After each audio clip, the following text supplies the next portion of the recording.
Hello అండి. ఈరోజు మంచి టేస్టీ గుంటూరు వంకాయ బజ్జీని చూపించబోతున్నాను. ఇది చాలా బాగుందండి. ఒక్కసారి మీరు కూడా ట్రై చేయండి. ముందుగా వంకాయ స్టఫింగ్ కోసం పేస్ట్ని తయారు చేసుకోవాలి. దానికోసం మిక్సీ జార్ తీసుకొని అందులో ఒక పెద్ద ఉల్లిపాయను చిన్న చిన్న ముక్కలుగా కట్ చేసి వేసుకోవాలి. 3 పచ్చిమిరపకాయలు, చిన్న కొత్తిమీర కట్ట, కొంచెం జీలకర్ర, కొంచెం ఉప్పు, కొంచెం పసుపు, నిమ్మకాయ సైజ్ అంతా చింతపండుని వేసుకొని బాగా పేస్ట్లా తయారు చేసుకోవాలి. తర్వాత వంకాయలను వీడియోలో చూపిస్తున్న మాదిరిగా కట్ చేసుకొని దాన్ని కొంచెం ఆయిల్లో just half minute deep fry చేసుకోవాలండి. అంటే వంకాయ కొంచెం పచ్చిదనం పోయినట్టు, ఎక్కువసేపు చేయకూడదు. మరీ మెత్తబడిపోతే మనం బజ్జీలు చేసుకోవడానికి కుదరదు అనమాట.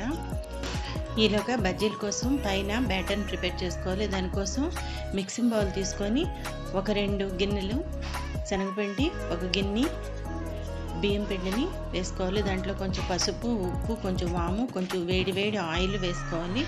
వేసుకొని కొంచెం వాటర్ కలుపుకుంటూ మనం బజ్జీలకి తయారు చేసుకుంటాం చూడండి, అలాంటి బ్యాటర్ని ప్రిపేర్ చేసుకోవాలన్నమాట. అది ఆ విధంగా రావాలి బ్యాటరు. తర్వాత మనం ముందుగా తయారు చేసుకున్న ఆ పేస్ట్ని ఇలా వంకాయల్లోని స్టఫ్ చేసుకొని అన్ని వంకాయల్ని అలాగా తయారు చేసుకొని పక్కన పెట్టుకోవాలి.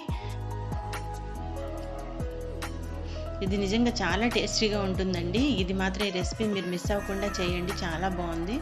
తర్వాత మనం ఇలా స్టఫ్ చేసుకున్న వంకాయలని నెమ్మదిగా ఆ బ్యాటర్లోని డిప్ చేసి ఇలాగ ఆయిల్లో డీప్ ఫ్రై చేయాలి. ఇది మనం ఎక్కువసేపు కూడాను మరీ అంత ఎక్కువసేపు చేయవలసిన అవసరం ఉండదు, ఎందుకంటే ఆల్రెడీ వంకాయలు మగ్గిపోయాయి కాబట్టి. చూసారా, వేడి వంకాయ బజ్జీ రెడీ అయిపోయింది. సూపర్ అంటే సూపర్గా ఉంటుందండి ఇది. మీరు కూడా ట్రై చేయండి. మీకు ఎలా వచ్చిందో కామెంట్ బాక్స్లో పెట్టండి. ఈ వీడియో నచ్చితే లైక్ చేయండి, షేర్ చేయండి, సబ్స్క్రైబ్ చేయండి.